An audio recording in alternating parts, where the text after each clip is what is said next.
E eu quero que você abra sua Bíblia já comigo em Atos, capítulo 26.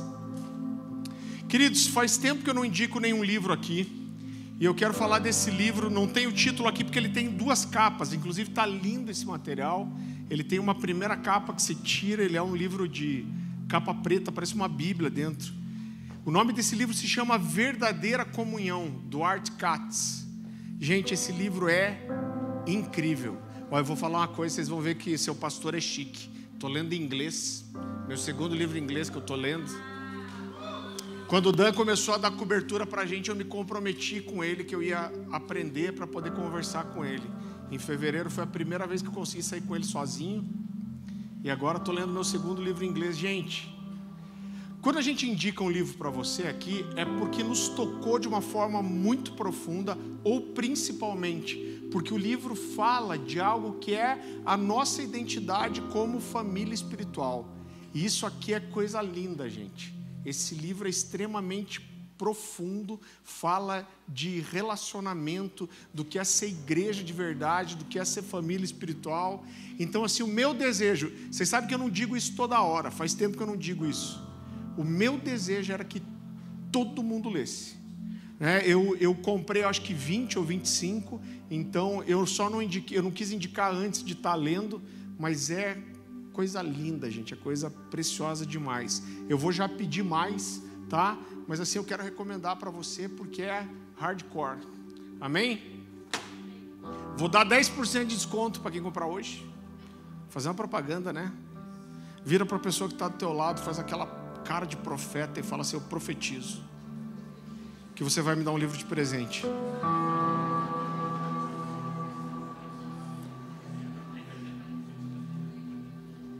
Amém, gente? É normal durante a semana eu tentar ficar ouvindo Deus, né? É o processo natural de o que pregar. Mas nos últimos 10 ou 15 dias, talvez, Deus falou muito uma coisa para a gente em várias situações que a gente teve que atuar, sobre como Deus faz coisas incríveis no meio do caos. A Dani ministrou isso com as mulheres, o Jason Lee Jones falou disso, e eu tive convicção do que eu tinha que pregar, e o meu coração está queimando por isso. Então eu quero que você prepare seu coração, porque eu sei que mais do que trazer uma palavra de ensino é o meu papel. Eu creio que existe um ambiente profético aqui. Antes de subir eu falei: Deus, eu tenho certeza que pessoas vão ser tocadas de uma forma que vai ser uma noite inesquecível. Você recebe isso? Vamos orar? Senhor Jesus, nós nos colocamos diante do Senhor, nós pedimos que o Teu Espírito seja o nosso professor, o nosso mestre, o nosso ensinador nessa noite. Que tudo aquilo que concorra para que a nossa atenção esteja totalmente voltada para o Senhor, caia por terra em nome de Jesus. Que nós possamos receber a Tua palavra, que é o pão do céu para nós. A Tua palavra que é capaz de renovar nossa mente, de transformar a nossa vida. Que nós possamos ser um solo fértil para aquilo que o Senhor quer falar conosco nessa noite, Senhor. Em nome de Jesus, nos leva para um ambiente de revelação, Pai. Não só de entendimento, mas de revelação. Em nome de Jesus. Atos capítulo 26.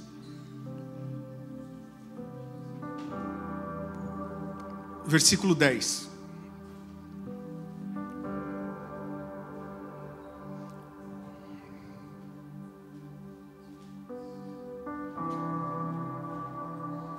Para não expor, eu não vou falar que eu pensei muito em vocês dois, viu, nessa mensagem hoje. Atos capítulo 26, a partir do versículo 10, esse é o texto que fala da conversão de Saulo, você conhece bem, mas a palavra do Senhor diz assim: e assim procedi em Jerusalém, havendo eu recebido autorização dos principais sacerdotes, encerrei muito dos santos na prisão, e contra eles dava o meu voto quando os matavam. Muitas vezes os castiguei por todas as sinagogas, obrigando-os até a blasfemar, e demasiadamente enfurecido contra eles, mesmo por cidades estranhas, os perseguia. Com esses intuitos parti para Damasco, levando a autorização dos principais sacerdotes e por eles comissionado. Ao meio-dia, ó rei, indo eu caminho fora, vi uma luz no céu, mais resplandecente que o sol, que brilhou ao redor de mim e dos que iam comigo.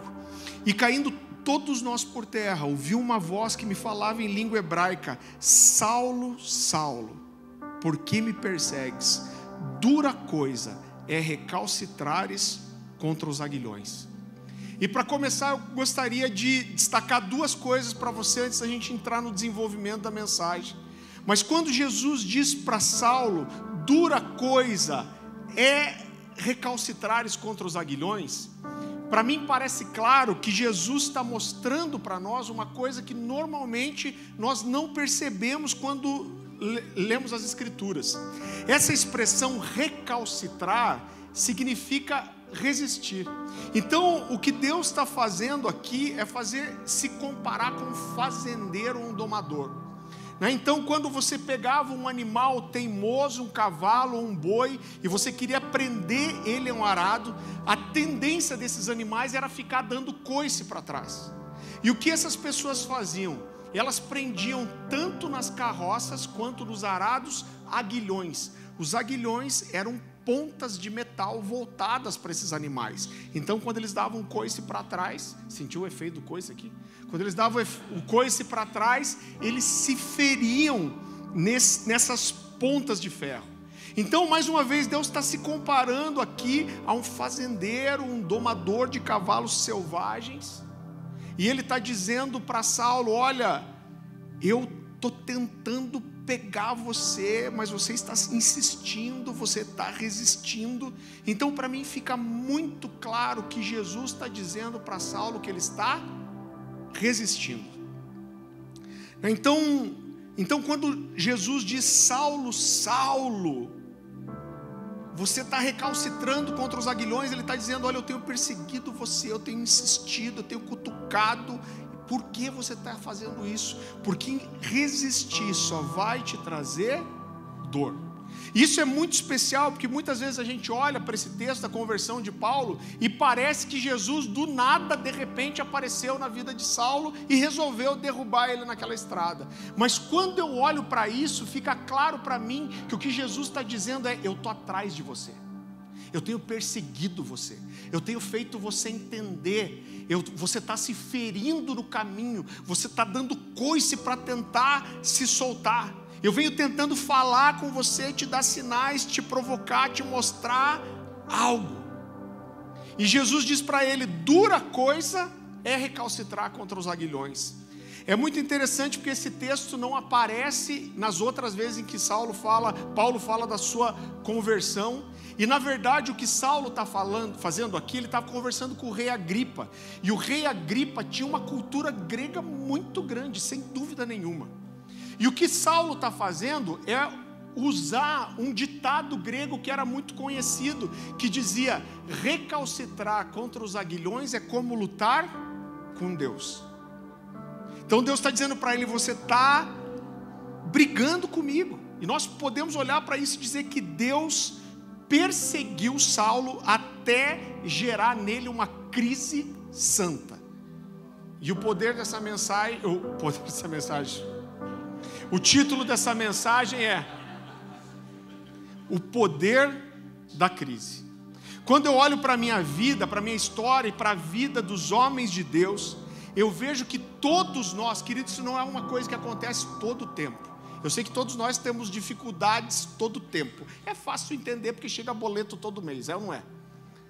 Agora eu entendo que existem alguns momentos na nossa vida, isso é uma coisa que eu ensino muito, para quem eu aconselho, eu discipulo. Existem alguns momentos na nossa vida que são chave. Deus vai levando você para a sua história, você vai desenvolvendo, mas de repente Deus coloca você em uma bifurcação.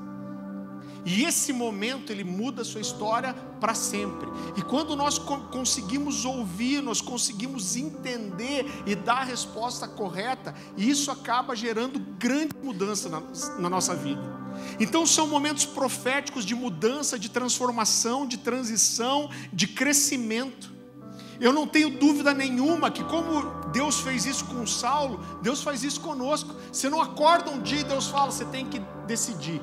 Deus vai na nossa história, quando esses momentos vão chegando, nos dando várias impressões, Ele vai nos dando vários sinais, Ele vai nos provocando, nos cutucando, para que a gente entenda que um tempo de decisão está chegando. E quando nós conseguimos ouvir, entender e responder da forma certa, grandes mudanças acontecem. E eu quero dizer algo para você. Normalmente, esses grandes momentos de transformação, de mudança, são acompanhados de uma crise.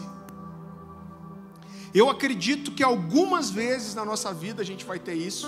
Eu lembro que quando chegou o final de 2018, irmão, isso foi tão forte no meu coração. A gente tem ensinado a igreja, quando chega o final de um ano, a gente tentar aumentar a nossa percepção profética, para entender o que Deus quer para o próximo ano, tanto para a igreja, para o mundo, como pessoalmente. E quando chegou em 2018, Deus me falou assim: olha, 2019 é um daqueles anos que não acontecem sempre. É um ano que é chave, é um ano de transformação na sua vida. E isso foi tão forte, eu tenho certeza que eu falei isso com o Gustavo, com a Débora, com o Diego e com a Paty, com a Dani. Eu falei, eu vou falar isso para as pessoas que estão perto de mim, porque eu quero que isso seja um testemunho. Eu falei, gente, Deus está me falando que 2019 é um daqueles anos que acontecem poucas vezes na minha vida e é uma chave. E eu lembro que, no meu contexto, lá na comunidade Alcance, onde a gente estava, era de estar aumentando as minhas saídas, as minhas viagens. E quando Deus me falou isso, eu lembro que eu preparei uma mensagem que eu já preguei aqui, chamada Como Flechas. E apesar de eu liberar isso para a igreja, eu sabia que Deus estava dizendo para mim: eu vou fazer de você uma flecha esse ano. Só que eu pensava que eu ia ir mais para o ministério itinerante, que eu ia publicar mais livros. Essa era a convicção que eu tinha. Mas a primeira coisa que aconteceu no começo de 2019 é que eu e a Dani entramos numa grande crise, onde Deus nos falou: esse não é mais o lugar de vocês, e vocês não vão mais ficar aí. Então, entender o que Deus tinha e me submeter a isso, sem dúvida nenhuma, nos mergulhou numa crise. E 2019, eu digo para você assim, sem dúvida nenhuma, foi um dos anos mais difíceis, se não o mais difícil na nossa vida. Existem algumas crises que são geradas por nós mesmos. Elas são geradas por escolhas, por decisões erradas, por atitudes erradas. Agora, existem crises nas quais Deus nos coloca. Deus, algumas vezes, Ele vai nos jogar numa crise, e eu digo que essas são crises divinas. E por que Deus nos joga na crise? Porque se Deus não nos colocasse numa crise, provavelmente nós não buscaríamos uma mudança, nós não estaríamos dispostos às mudanças, nós não estaríamos abertos a isso, nós não estaríamos abertos a grandes transformações, a grandes avanços ministeriais. Então, normalmente, as grandes mudanças são acompanhadas de uma crise. Guarde isso, as crises são chaves espirituais. Nossa, eu estou meio gaguejando hoje, né? Misericórdia, eu não estou meio energético. As crises são chaves espirituais de mudança e transformação. E aqui eu quero destacar outro detalhe para você. Quando Jesus diz para Saulo assim, versículo 14, você não precisa abrir: e caindo todos nós por terra, ouvi uma voz que me falava em língua hebraica: Saulo, Saulo, por que me persegues? Queridos, em toda a Bíblia, somente 7 vezes Jesus chama alguém pelo nome 2 vezes, ou Deus chama alguém pelo nome 2 vezes. E em todas essas 7 vezes que Deus chama alguém pelo nome 2 vezes, isso acontece precedendo uma crise ou no meio de uma crise. Então, quando Deus falar para você: João, João, sai correndo. Agora, mesmo que quando Deus chama essa pessoa pelo nome 2 vezes, isso gera ou precede uma grande crise, isso gera e precede também uma grande transformação e um grande um grande crescimento ministerial. Então eu quero dizer para você que se você está vivendo uma crise, se prepare, porque isso pode significar que Deus está prestes a fazer algo muito especial na sua vida. Amém? E eu quero falar agora das 7 crises. A primeira vez que Deus chama alguém pelo nome 2 vezes, está lá em Gênesis 22, 9. Abra comigo, por favor.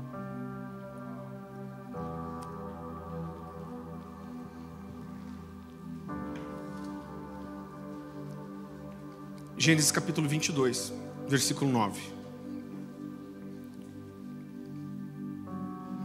Chegaram ao lugar que Deus lhe havia designado. Está falando aqui de Abraão indo sacrificar Isaque. Ali edificou Abraão um altar sobre ele e dispôs a lenha. Amarrou Isaque, seu filho, e o deitou no altar em cima da lenha. E estendendo a mão, tomou o cutelo para imolar o seu filho. Mas do céu lhe bradou um anjo do Senhor: Abraão, Abraão. E ele respondeu: eis-me aqui. Queridos, é muito interessante, porque Deus faz uma promessa para Abraão de ter um filho. Deus leva 25 anos para cumprir essa promessa. Aí Deus chega nesse momento e fala: olha, pega teu filho, teu único filho, aquele que você ama, oferece a mim. E a Bíblia diz que Abraão estava mesmo para sacrificar seu filho. Eu imagino ele já levantando aquele cutelo. O sacrifício que era feito nesse contexto, o animal era partido no meio, os membros eram separados e jogados no fogo. Era isso que Abraão estava prestes a fazer com seu filho. Agora, o que eu acho que era mais desafiador na crise de Abraão, era porque Deus não estava pedindo para ele só um filho, mas Deus estava pedindo um filho muito singular. Qual era o chamado de Deus para Abraão? Irmão, resumir o chamado de Deus para Abraão é assim: eu escolhi você, eu vou te dar filhos, eu vou fazer a sua descendência mais numerosa que as estrelas do céu, e através de você e da sua descendência eu vou tocar todas as famílias da terra. Então você entende que o chamado de Abraão estava totalmente relacionado a Isaque, irmão. Ou seja, sem filho não tinha promessa. Sem filho não tinha continuidade daquilo que Deus preparou para ele. Então Isaque era esse filho da promessa. O chamado de Abraão estava totalmente relacionado a ele. Ele esperou 25 anos para que esse filho nascesse. Isaque era o símbolo da aliança, da fidelidade de Deus com Abraão. Deus prometeu, levou 25 anos para cumprir, e agora, um pouco de tempo depois, Deus pedia o menino de volta. Então, a crise de Abraão era Deus pedir para ele de volta o que Deus tinha prometido dar. Alguém já disse que Deus está pronto para nos dar qualquer coisa que nós estejamos prontos a devolver para Ele assim que Ele quiser. E, querido, nesse caso aqui, Deus mandou Abraão parar. Essa história é linda. Deus fala: eu sei que você me ama, não mate seu filho. A Bíblia fala que aparece um cordeiro preso pelos chifres, né? E essa crise fez Abraão conseguir entender o plano de salvação. E, querido, talvez na sua crise Deus venha te pedir exatamente aquilo que Ele te deu. Uma coisa que é difícil a gente entender às vezes na nossa vida cristã é que existe uma dinâmica. E quando Deus te promete, Ele te chama, Ele te propõe uma coisa, isso não quer dizer que vai ser para sempre. Não foi o caso de Abraão, mas talvez Deus peça para você a sua empresa que Ele prometeu te dar. Ele falou: eu prometi, eu cumpri, e agora não quero mais que você tenha, me dá de volta. Talvez a sua crise seja Deus pedir o teu dinheiro, o dinheiro que Ele prometeu e te deu. Talvez a sua crise seja Deus te pedir a sua posição que Ele te colocou e Ele está pedindo de volta. Talvez a sua crise seja Deus te pedir o seu ministério, o ministério que Ele prometeu, Deus Ele deu, e agora Ele diz: me dá de volta. Então, sem dúvida, esse foi, eu posso dizer para você, o Isaque que eu precisei entregar. Eu fazia parte de uma igreja dos sonhos que eu ajudei a construir por 13 anos. eu tinha uma posição ministerial lá, eu fazia parte de um ministério reconhecido, estabelecido. Foi o pastor Luciano que me lançou para viajar todo o Brasil pregando, pregar fora do Brasil, né? Eu tinha uma estabilidade financeira, eu tinha a cobertura certa, mas Deus me chamou pelo nome 2 vezes. Ele falou: Farley, você vai ter que deixar tudo isso aí. Mas a verdade é que muitas vezes, para que Deus nos dê algumas coisas, Ele precisa nos encontrar de mãos vazias. E se Ele não te encontra de mão vazia, Ele não vai te dar. Isaac não era só o filho da promessa, mas era o único. Mexe com o meu coração, você não precisa abrir Gênesis 22:2. Deus fala para Abraão assim: Abraão, ele podia dizer só toma seu filho, mas ele disse: toma seu filho, teu único filho, aquele a quem você ama. O que Deus está fazendo é puxar a emoção do coração de Abraão. Ele está dizendo: eu quero esse filho, esse único, esse que você ama tanto, aonde a sua vida está voltada para a vida desse menino, e eu quero que você me entregue. Deus está dizendo: não vai te sobrar nada, só eu. É isso que Deus está dizendo para ele. Mas a resposta de Abraão, de entender essa crise, fez com que ele experimentasse, querido, a provisão divina. João capítulo 8, versículo 56 vai dizer que quando isso aconteceu, Abraão viu o dia do Senhor.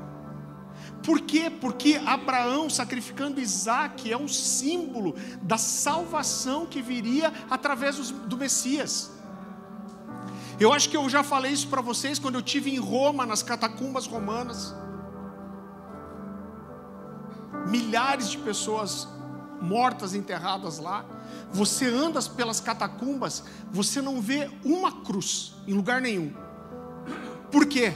Porque a figura de alguém morrendo numa cruz era tão terrível que ninguém conseguia olhar para uma cruz e ver isso como imagem de alguma coisa boa. A cruz só começou a ser usada como símbolo do cristianismo depois que a última geração que viu uma cruz de verdade nasceu. Então eles usavam 2 símbolos para significar a salvação através de Jesus: Jonas dentro da baleia. Jesus fala: assim como Jonas teve 3 dias dentro da baleia, o Filho do Homem vai ressuscitar depois de 3 dias. E eles usavam muito a figura de Abraão pronto para sacrificar Isaac. Por quê? Porque essa é sim uma figura do Messias. Deus proveu para si o cordeiro. Abraão se tornou o pai da fé. E isso aconteceu no meio de uma crise. Um momento muito específico, onde Deus decidiu jogar Abraão numa crise e virar uma chave espiritual na vida dele. A segunda crise está lá em Gênesis 46, se puder abrir comigo.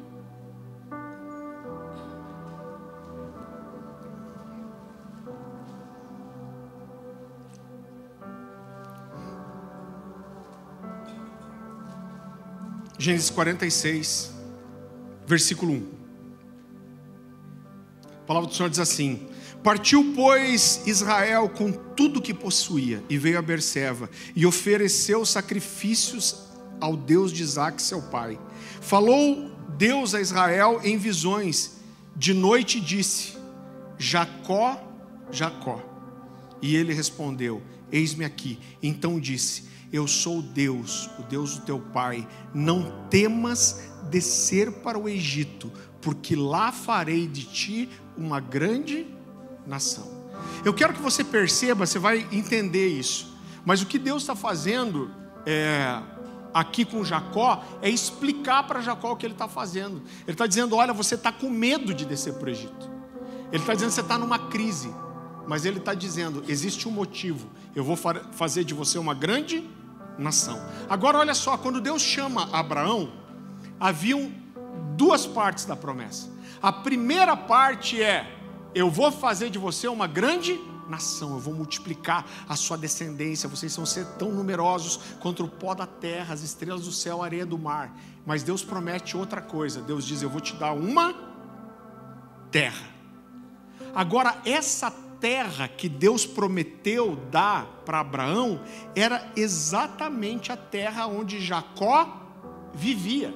Então entenda que o que Deus está falando para ele, desce para o Egito, para ele descer para o Egito, ele precisava abandonar a primeira parte da promessa. Então ele precisava abandonar a terra que Deus prometeu para Abraão, que seria da sua descendência. Então o que Deus está dizendo para ele é o seguinte: para eu cumprir a segunda parte da promessa, você precisa abrir mão da primeira. Gente, Deus gosta de complicar, né? Vamos falar a verdade. Agora foi justamente no Egito que a segunda parte da promessa se completou. Foi só no Egito que os israelitas, os hebreus, se multiplicaram a ponto de ficarem quase incontáveis. Então Deus estava dando uma direção para Jacó, chamando ele para algo maior, mas isso significava sair de onde ele estava, significava sair do lugar que Deus tinha colocado ele. E eu quero dizer para você que corresponder à vontade de Deus quase invariavelmente vai nos tirar do nosso lugar de segurança e vai envolver uma mudança, vai envolver abraçar uma direção de Deus para ir para algo desconhecido. No contexto aqui havia uma crise no mundo, essa era uma crise de fome. Eles foram para o Egito porque por causa da fome, porque não existia comida, não existia alimento, mas essa crise empurrou Jacó e toda a sua descendência para que Deus cumprisse o propósito dele de fazer a sua descendência mais numerosa que o pó da terra. E a minha pergunta é: para onde as suas crises estão te empurrando? Provavelmente para um lugar que você não quer ir, mas Deus está te dirigindo para lá. Ouça Deus, mesmo quando Ele está te falando aquilo que você não quer ouvir. Irmão, é desafiador isso. Porque às vezes a gente dobra o nosso joelho, a gente clama, e Deus diz exatamente aquilo que a gente não queria ouvir.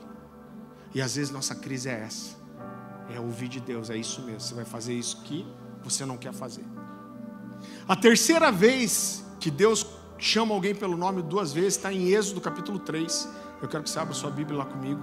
Êxodo capítulo 3.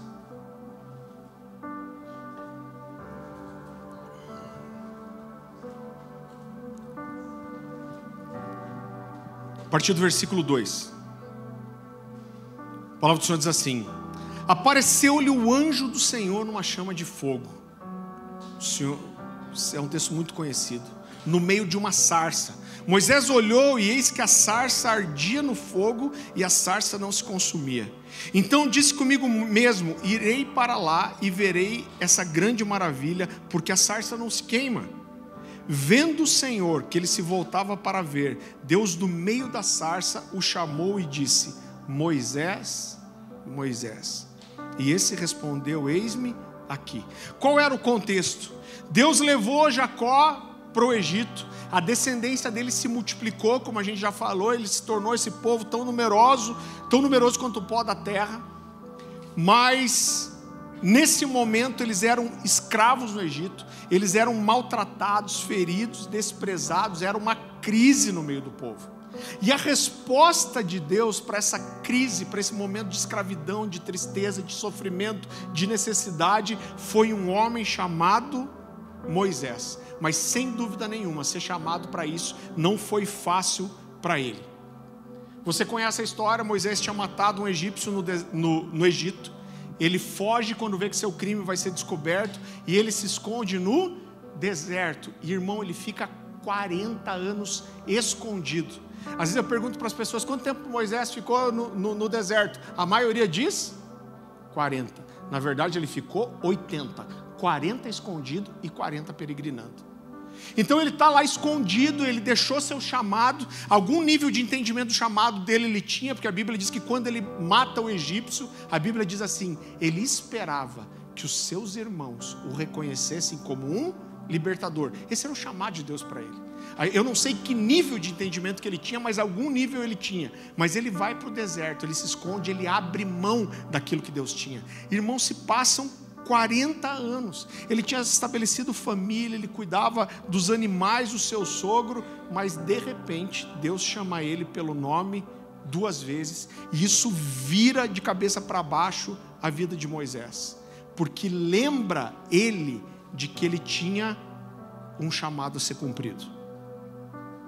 Moisés esperneou, Moisés negou, Moisés disse que era incapaz, Moisés tentou convencer a Deus de que Deus estava errado de escolher ele. Moisés entrou numa crise, e Moisés nesse processo encontrou muitas desculpas.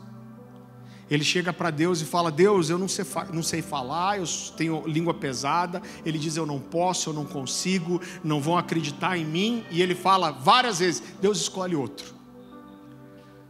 Às vezes a crise que Deus vai nos colocar é nos fazer encarar e enfrentar as nossas desculpas, nos tirando do lugar onde a gente está escondido e nos fazendo lembrar que nós temos um chamado. Agora, quando você abandonou seu chamado, quando você deixou de lado aquilo para o que Deus te chamou para fazer várias vezes, quando você deixou de lado aquilo que estava queimando no seu coração, o que você fez de errado que fez você desacreditar que Deus ainda podia cumprir o que Ele te chamou para fazer? Quais são as mentiras que você conta para você mesmo para tentar convencer a Deus e a si mesmo que você não tem um chamado? Então Moisés entrou numa crise, ele não queria, mas Deus chamou ele pelo nome 2 vezes, e essa crise horrível, difícil, levou Moisés a se tornar o libertador do povo de Deus. Ele conduziu o povo, agora incontável, de volta à terra que Deus tinha prometido. A crise fez Moisés enfrentar suas desculpas e colocou, isso literalmente, um cajado de autoridade na mão de Moisés, irmão. Eu quero te dizer algo, guarde essa frase que eu vou te falar. Autoridade e desculpas não combinam. Você não vai conseguir segurar as 2 coisas ao mesmo tempo. Enquanto Moisés tinha desculpas, ele não tinha autoridade. Só depois que ele abriu mão das suas desculpas é que Deus pôde colocar um cajado de autoridade na vida dele. Enquanto você continuar negando, enquanto você continuar dando desculpas, a autoridade que Deus tem para você não vai vir para sua mão, porque não dá para carregar as 2 coisas ao mesmo tempo. A 4ª vez que Deus chama alguém pelo nome 2 vezes está lá em 1 Samuel capítulo 3.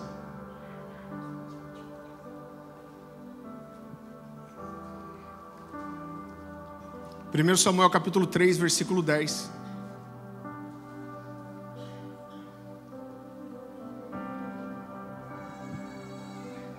A palavra do Senhor diz assim: então veio o Senhor e ali esteve e chamou como das outras vezes: Samuel, Samuel. E esse respondeu: fala, porque o teu servo ouve. Disse o Senhor a Samuel: eis que vou fazer uma coisa em Israel, a qual todo que ouvir lhe tinirão ambos os ouvidos. Naquele dia suscitarei contra Eli tudo quanto tenho falado com respeito à sua casa. Começarei e cumprirei, porque já lhe disse que julgarei a sua casa para sempre pela iniquidade que ele bem conhecia, porque seus filhos se fizeram execráveis e ele não os repreendeu. Portanto jurei à casa de Eli que nunca lhe será expiada a iniquidade. Meu Deus, como é pesado isso. Nem com sacrifício e nem com oferta de manjares. Ficou Samuel deitado até pela manhã. Ficou em crise, irmão. Ficou Samuel deitado até pela manhã. Então abriu as portas da casa do Senhor, porém temia relatar a sua visão a Eli. Queridos, existia uma crise aqui. E que crise era essa? Era uma crise do sacerdócio. A Bíblia fala que os filhos de Eli faziam o que era repreensível diante do Senhor. Eles agiam como filhos de Belial, filhos do Satanás. E qual era o pecado de Eli? Eli não fazia nada. Eli se tornou tolerante com o pecado dos seus filhos. Deus chega a dizer para ele: se você ama mais os seus filhos do que a mim. E isso fez com que o sacerdócio fosse comprometido. Agora Samuel era um garoto aqui, ele estava aprendendo a se relacionar com Deus, e olha que sacanagem. Vou falar a verdade. Deus me chamou para ser um profeta, minha mãe me deu para Deus, eu vou viver lá como profeta, eu vou ser um falador do nome de Deus. Aí Deus visita ele, chama ele pelo nome 2 vezes, fala: você vai ser profeta? Seguinte, vou te dar a primeira palavra profética. Você vai chegar para esse cara que é o seu discipulador, esse cara que é o sacerdote, esse cara que é a autoridade sobre você, esse cara que é respeitado por toda Israel. E você vai dizer assim: que eu falei com você. Você vai dizer: Eli, o julgamento chegou. Eu vou acabar com a sua descendência. O pecado da sua casa jamais vai ser expiado, nem com sacrifício, nem com oferta de manjar. Você não vai ter descendência, porque eu vou matar os seus filhos sem que netos sejam gerados. É a primeira palavra profética que ele tinha que dar. Sussa. Eu imagino Samuel: vou mandar um currículo para o Egito. Tipo, valeu, Deus. Então Samuel estava aprendendo a se relacionar com Deus, e essa é a primeira palavra profética. O que Deus estava fazendo com Samuel, olha como é poderoso isso, querido. A referência era o sacerdote.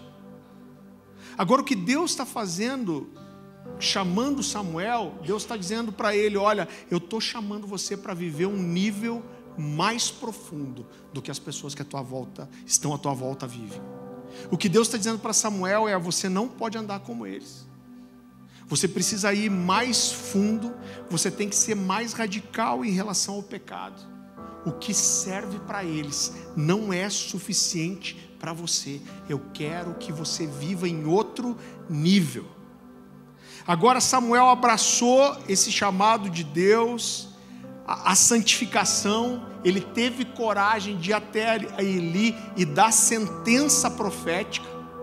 E a Bíblia diz, esse texto é tão precioso, porque a Bíblia diz assim: e Samuel cresceu, e todo Israel reconheceu que Deus confirmava a sua palavra como um profeta.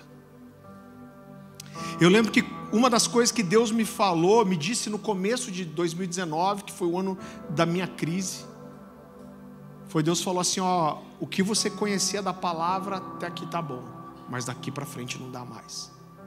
O que você orava, até aqui tá bom, mas porque eu tenho para você aqui para frente, não dá mais. O que você jejuava, até aqui tudo bem, mas agora não é mais suficiente. O que você se santificava, até aqui valeu, mas daqui para frente não dá mais. E Deus me falou: olha, se você quer abraçar o que eu tenho, a vida que você leva já não será mais suficiente.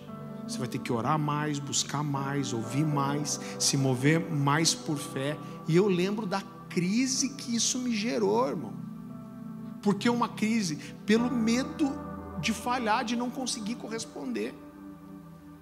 Pai, eu sei que parece talvez até assim meio subjetivo, mas eu fiz essa oração muitas vezes durante 2019. Sabe por quê? Porque era tão forte.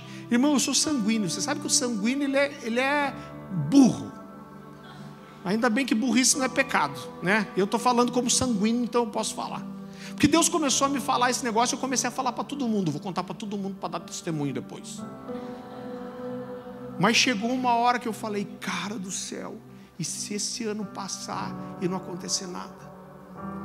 E se esse ano passar e eu não conseguir orar mais? E se esse ano passar e eu não conseguir jejuar mais? E se esse ano passar eu não conseguir me santificar mais, buscar mais? E chegou uma hora que aquilo que Deus estava me falando começou a me deixar mal, irmão, em vez de bem. Eu lembro que várias vezes eu cheguei e teve um dia que foi especial. Eu estava quase querendo fugir.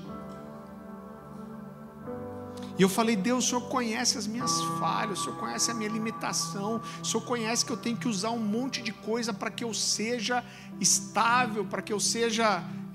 porque o sanguíneo é assim. Ele decide fazer alguma coisa, irmão, ele luta contra o mundo para fazer, mas dura 3 dias. Os sanguíneos estão rindo, né? Então eu falei: Deus, o Senhor conhece a dificuldade que eu tenho de permanecer em algumas coisas. Eu falei: Deus, eu estou com medo. Eu falei: Deus, eu vou falhar. Eu falei: Deus, o Senhor me conhece. Eu sou desse jeito. Um dia eu estou quicando, outro dia eu estou assistindo Netflix. Eu falei: Deus, eu tenho medo, eu vou falhar. E eu ouvi Deus falar comigo com muita clareza, como não é sempre que Ele fala. E Deus me falou assim: eu sei quem você é. Eu conheço todas as suas falhas e limitações. Mas Deus me falou assim: mas eu sou um Deus insistente. E eu vou insistir com você. Insistir como eu insisti com Moisés, insistir como eu insisti com Gideão, insistir como eu insisti com Jacó, insistir como eu insisti com Paulo.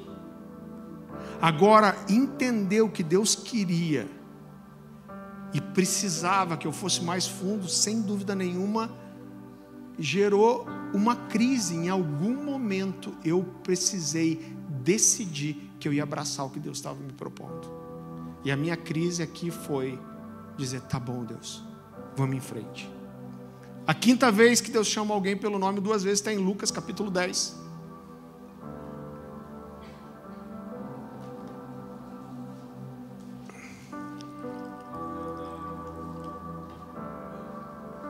Eu estava me olhando no espelho ali, eu estou me achando chique pra cacilda. Ganhei da minha esposa no dia dos namorados. O que você acha? Tô com cara de reverendo hoje, né?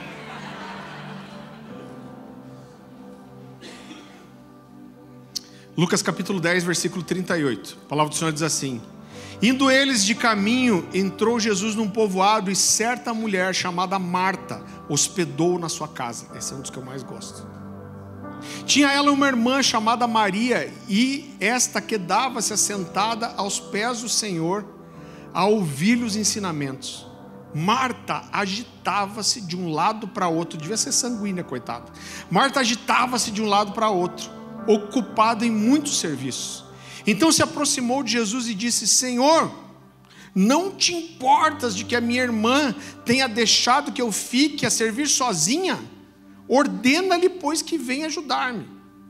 Respondeu-lhe o Senhor: Marta, Marta, andas inquieta e te preocupas com muitas coisas. Entretanto, pouco é necessário, ou mesmo uma só coisa. Maria, pois, escolheu a boa parte, e essa não lhe será tirada. Irmão, sabe qual foi a crise de Marta? A crise de Marta foi ouvir de Jesus que aquilo para o qual ela dava tanta importância, se preocupava tanto, não era o que realmente importava. A crise de Marta foi descobrir que ela olhou e deu atenção para as coisas erradas. Eu acho que uma das piores coisas, irmão, eu fiz um velório hoje de manhã do pai de um irmão muito querido aqui. Salomão diz que a casa de luto é melhor que a casa de festa, por um motivo simples, porque ele diz que a casa de luto nos faz lembrar que nós não vamos viver para sempre. Isso faz a gente focar nas coisas certas. E eu acho que uma das piores coisas que pode acontecer para uma pessoa é chegar ao fim da vida e descobrir que gastou a vida dando atenção para as coisas erradas. Eu gosto muito de uma frase de C.S. Lewis que diz: tudo que não é eterno é eternamente inútil. Agora logo uma crise chegaria à porta de Marta. E qual era a crise? Era perceber que a vida era curta demais para nós gastarmos com aquilo que não é importante. Logo depois disso, alguém ia bater na porta de Marta e Maria, ia bater na porta da casa arrumada de Marta, dizendo: o seu irmão Lázaro morreu. Então, se nós não estivermos atentos, queridos, os cuidados dessa vida, as coisas lícitas, às vezes, as coisas boas, tomam o lugar das coisas que são realmente importantes. Com 18 anos eu tive a primeira experiência de tempo integral. Eu fui depois fazer faculdade para casar, irmão. Falei, vou casar logo antes que Jesus venha. Mas quando a gente casou, eu e a Dani sentamos. A Dani teve uma época que trabalhava em 3 empregos, irmão. Eu trabalhava como executivo de contas numa grande empresa aqui. E a gente sentou um dia, a gente falou, vamos fazer um planejamento aqui em 5 anos. Nós 2 vamos estar em tempo integral, porque a gente não pode abraçar os cuidados dessa vida e esquecer o que nos foi proposto como chamado. E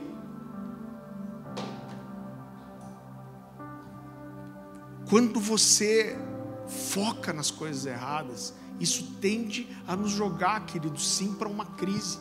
E muitas vezes essas coisas vão entrando na vida e você não percebe coisas boas. Você sabe que quando eu sonhava, desde com 16 anos eu ouvi de Deus, você vai ser um pastor, você vai ser um pregador, e você vai viajar ao Brasil e as nações pregando. Isso entrou no meu coração com 16 anos, e toda vez que eu sonhava em ter ministério em tempo integral, o que mais me queimava o coração não era viajar, não era pregar, não era ter o título de pastor, mas era ter tempo com Deus, irmão. Tempo para estudar, para buscar, para orar. E a grande verdade, eu vou te falar uma coisa que acontece com a maioria dos homens de Deus que vão para tempo integral. Pensa numa desgraça, mas é verdade. A igreja, ela demanda tanta coisa. E sempre tem alguém, eu não estou dizendo que isso é ruim, não estou dizendo para você não nos procurar. Mas se você deixar, a igreja, ela mata a sua vida espiritual. Porque sempre tem alguém precisando, alguém querendo, alguém pedindo uma visita, alguém querendo uma oração, alguém querendo que você fale, alguém querendo que não sei o quê. E eu estava assim, eu acho que há uns 3 anos em tempo integral. E eu percebi que eu orava muito menos do que quando eu trabalhava. E eu estava infeliz, insatisfeito, frustrado e seco. E teve uma hora que eu tive que mudar a minha vida. Eu falei, eu não quero mais isso para mim, porque trabalhar para Deus pode ser muito diferente do que ter relacionamento com Ele. A 6ª vez que Deus chama alguém pelo nome é em Lucas 22, versículo 31.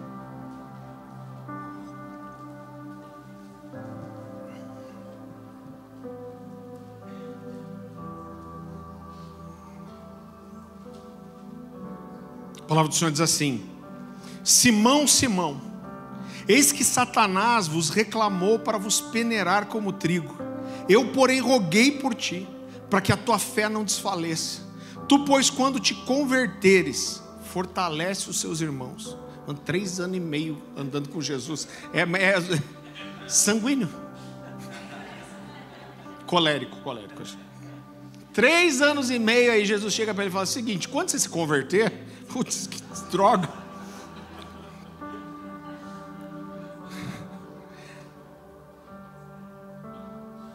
Quando se converter, se fortalece seus irmãos. Ele, porém, respondeu: Senhor, estou pronto a ir contigo, tanto para a prisão como para a morte. Ah, galo velho. Mas Jesus lhe disse: afirmo-te, Pedro, que hoje 3 vezes me negarás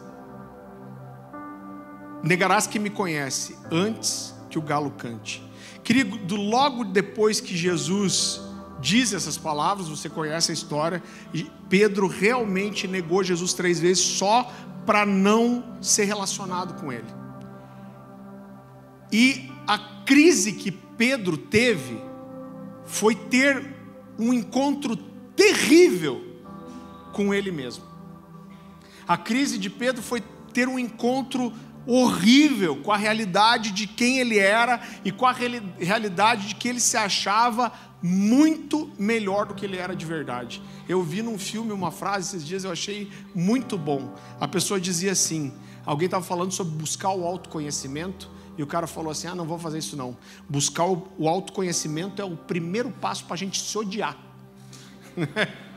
Eu falei, tá aí uma verdade. Agora eu vou dizer para você, eu tive algumas crises assim. E eu acho que uma das coisas mais difíceis da vida é a gente perceber que a gente precisa ainda caminhar muito para se tornar aquilo que a gente achava que era. Tem irmão que se desse para comprar ele pelo que ele vale, vender pelo que ele pensa que vale, dá para ficar rico.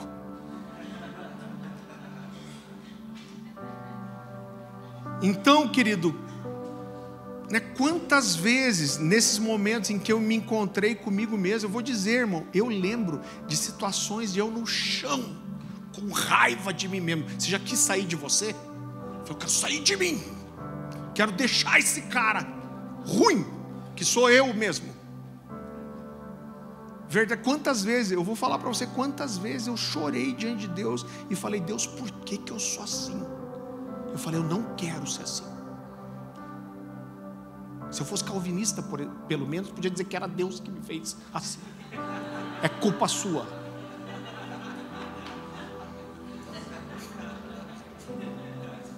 Deus me predestinou a ser uma íngua.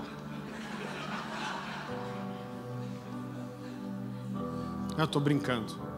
Quando eu discuto com os calvinistas, eles quase sempre me convencem. Porque chega uma altura que eu falo, não, cara, eu acredito no predestinação. Porque eu tenho certeza que você foi predestinado a ser chato. É mais ou menos isso, né? Então, quando Pedro tem esse encontro terrível com ele mesmo, ele entra provavelmente na pior crise da vida dele. Irmão, quando Pedro se encontra com ele mesmo, o que ele faz? Essa criatura é um dos 12 apóstolos do Cordeiro, que tem o seu nome escrito nas fundações da cidade celestial, que andou com Jesus 3 anos e meio, que foi chamado a ser um dos apóstolos do Cordeiro, mas quando ele tem esse encontro miserável com ele mesmo, o que ele faz? Volta a pescar. Fala, Jesus errou. O que significa, irmão, voltar a pescar? É falar, cara, eu não presto para nada, eu não sou capaz, esse não é meu lugar, eu não posso estar aí. Ele abandona seu ministério, e isso leva ele, inclusive, a reconhecer que ele não amava Jesus como ele acreditava que amava. Agora, essa crise, esse encontro com a verdade do seu coração, transformou Pedro no grande líder da igreja primitiva. A Bíblia não diz isso, mas a história conta que depois que Pedro é restaurado, ele vira primeiro líder de Jerusalém, como se fosse o líder dos apóstolos, tipo mega apóstolo, apóstolo ninja, apóstolo sênior. E depois quem ocupa esse lugar é Tiago, mas ele vira esse cara tão importante para a vida da igreja. E a tradição, a história diz que quando Pedro foi finalmente preso, muitos anos depois, e sentenciado à morte, dessa vez ele não nega, ele não mente. Mas falam para ele, nega a sua fé, nega que Jesus ressuscitou. Ele diz, não nego, é verdade. Eles falam, então você não vai negar, você vai morrer numa cruz como ele. E dessa vez ele não negou, ele não fugiu, mas ele falou, eu não sou digno de morrer como meu Senhor. Então se você vai me crucificar, me crucifica de cabeça para baixo. E a história diz que foi assim que ele morreu. Irmão, eu lembro de um dia que eu estava num momento de adoração com o Senhor no meu quarto, e falando, Deus, eu te amo, e me deu assim um lampejo de honestidade. E eu olhei para o meu coração, eu falei, com medo, eu falei, Deus, deixa eu te falar uma coisa, eu quero ser abençoado, eu quero ter uma vida boa, eu quero ir para o céu, mas quando eu digo que amo você, eu não acho que isso é de verdade, eu acho que eu gosto de você. Agora eu acho que eu procuro você mas para ter as coisas que eu quero e não passar pelas coisas que não quero. Eu falei, mas eu acho que dizer que eu te amo é demais. Eu falei, mas eu queria muito te amar. Irmão, essa oração transformou a minha vida. Então talvez você esteja numa crise assim, irmão, de reconhecer a sua realidade. Agora isso não pode te jogar para baixo. Isso tem que te levar para esse lugar de mudança. E a última crise, a gente volta para o primeiro texto que a gente leu. Eu quero que você vá comigo para Atos capítulo 9.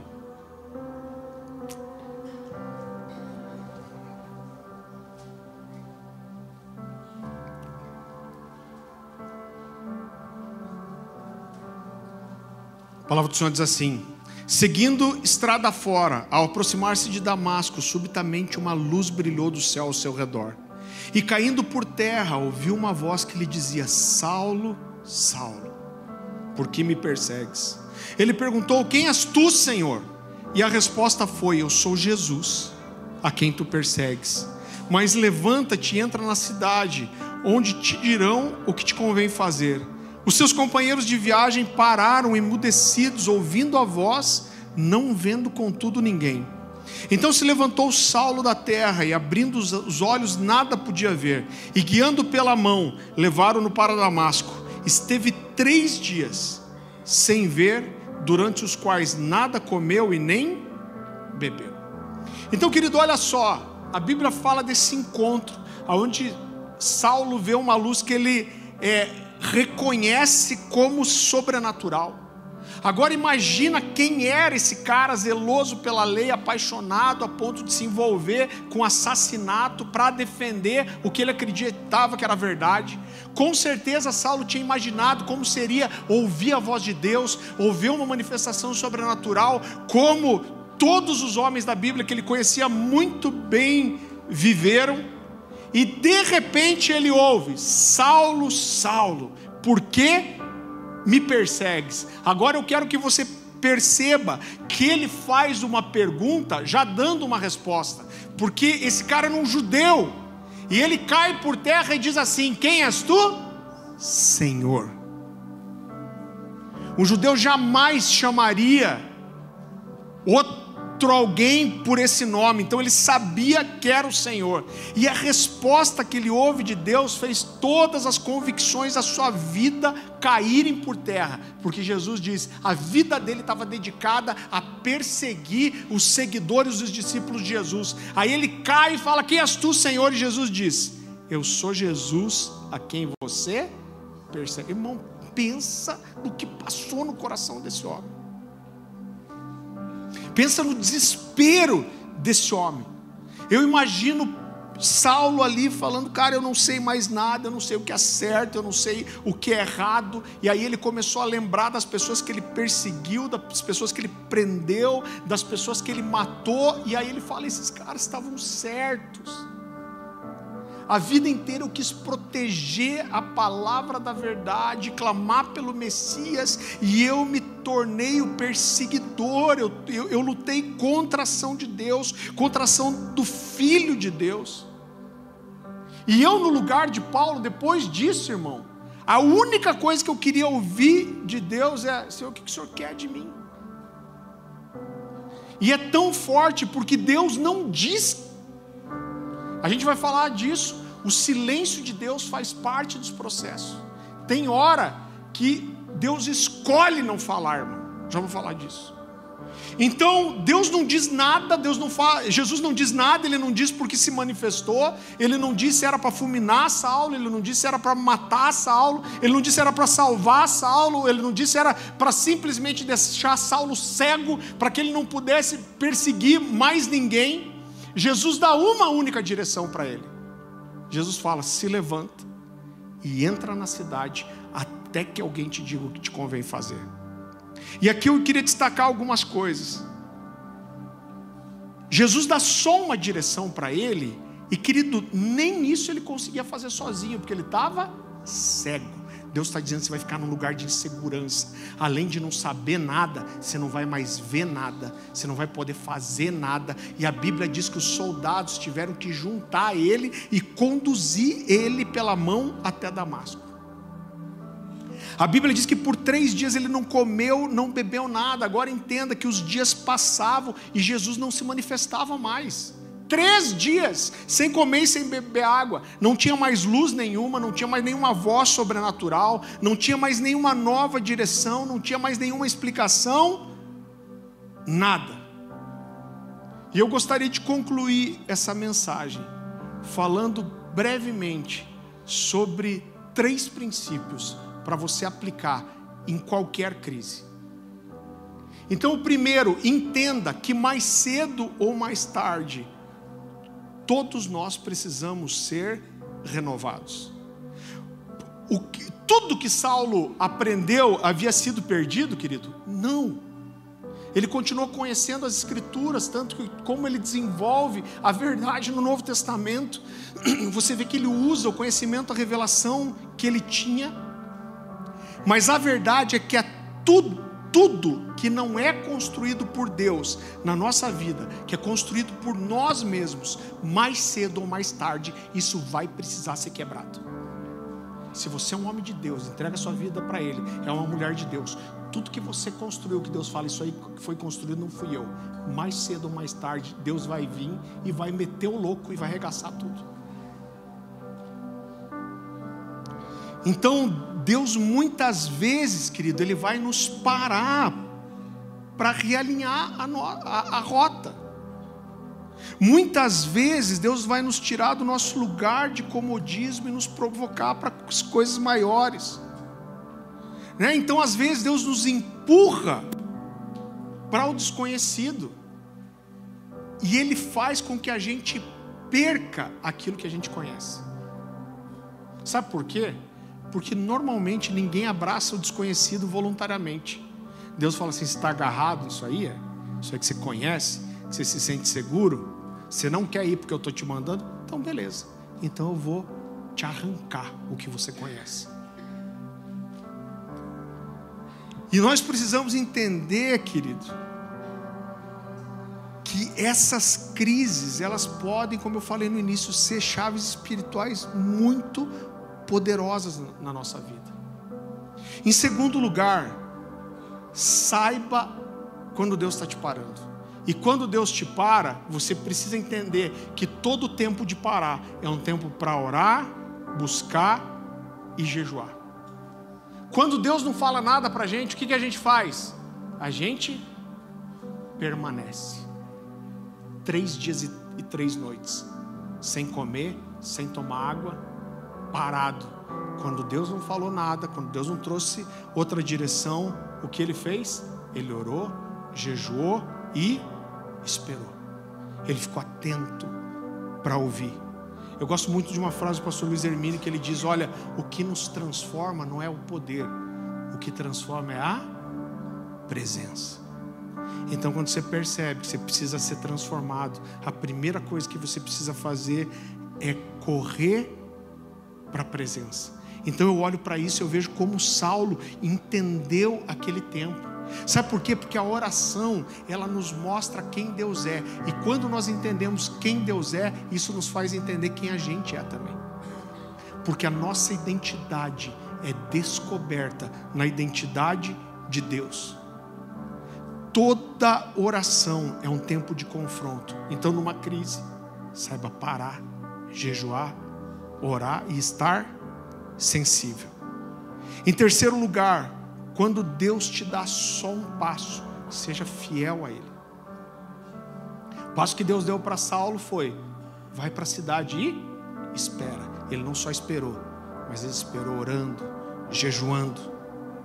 Então entenda que o silêncio de Deus, ele faz parte das crises, irmão.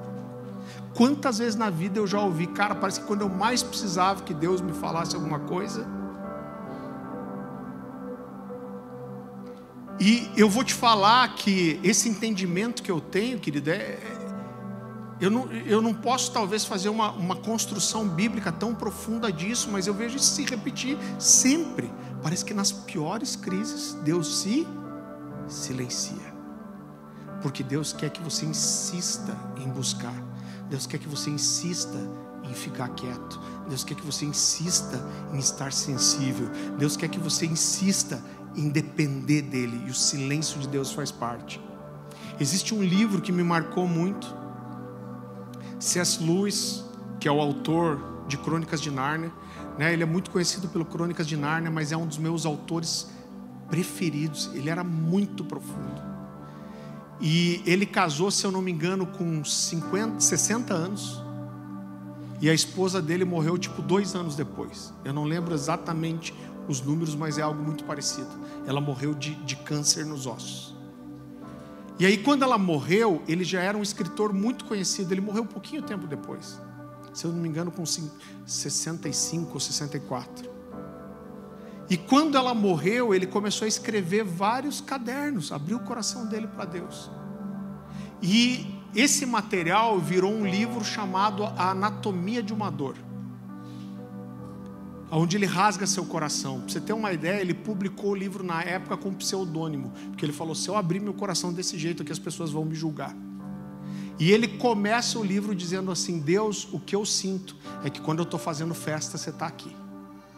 Mas agora que eu estou desesperado, quebrado, a impressão é que quando eu bato na sua porta, eu vejo a chave, eu ouço a chave virando 2 vezes do lado de dentro e me deixando para fora. Então ele começa rasgando, falando: Deus, você não me fala nada, eu não sinto, eu não vejo. E no final, mais para o final do livro, ele fala: Deus, eu reclamei tanto de você não me responder, mas a compreensão que eu tenho hoje é que eu te perguntava coisas que você não pode responder. Ele falou: talvez você está lendo isso aqui, você está perguntando como que podem haver perguntas que Deus não pode responder. Ele falou: eu olho para hoje para quem Deus é, porque Deus tem feito comigo nesse luto. E a impressão que eu tenho é que as perguntas que eu fazia para Deus eram perguntas sem resposta, do tipo: Deus, o amarelo é redondo ou quadrado? Quantos quilômetros existem em 1 minuto? Ele falou: as minhas perguntas eram tão pequenas que não existia resposta. Agora o silêncio de Deus, irmão, ele faz parte. E o que a gente deve fazer? Deus não vai falar, então vou ficar de boa. Não, o que a gente faz? A gente insiste, a gente busca, porque é a hora de parar e aquietar todas as outras vozes, a ponto da gente conseguir ouvir quem fala através de uma brisa suave. É a hora de, por um tempo, não saber o que fazer. É isso que Deus quer de você, que você não saiba o que fazer. Então, se Deus te dá um único passo, seja fiel a Ele. Se é orar, ore. Se é obedecer, obedeça. Se é estudar, estude. Se é pedir perdão, peça. Se é ficar quieto até ouvir o próximo passo, fique.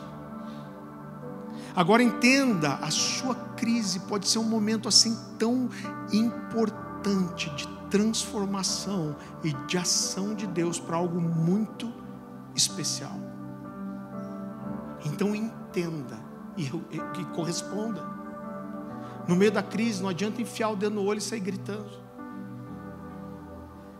É a hora que a gente se fecha, fica sozinho e fala: Deus, o Senhor é o Deus da minha vida.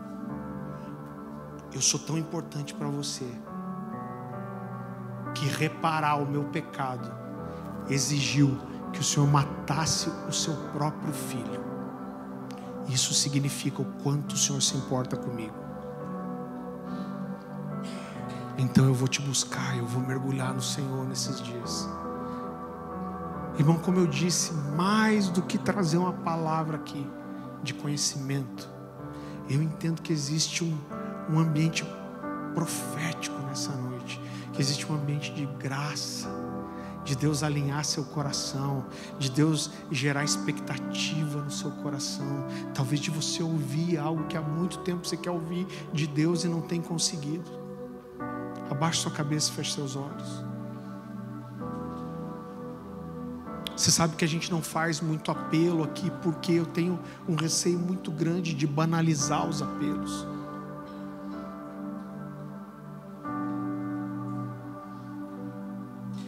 Mas se você está vivendo algum nível, algum tipo de crise na sua vida, e isso tem tocado seu coração, e você fala: Deus, eu estou nesse lugar, eu quero entender, eu quero corresponder da forma certa, me ajuda. Se você quer rasgar seu coração para Deus, você quer pedir socorro, eu não queria que você fosse embora sem eu ter a oportunidade de pelo menos botar minha mão em você, orar com você. Se você é um desses, eu quero que você venha aqui para frente. Você pode ajoelhar, sentar no chão, deitar, ficar em pé, como você quiser. Mas eu entendo que quando a gente faz um apelo assim, é uma forma de você dar uma resposta para Deus, de dizer: essa mensagem é para mim, eu estou nesse lugar, essa mensagem é minha, eu preciso viver algo novo do Senhor.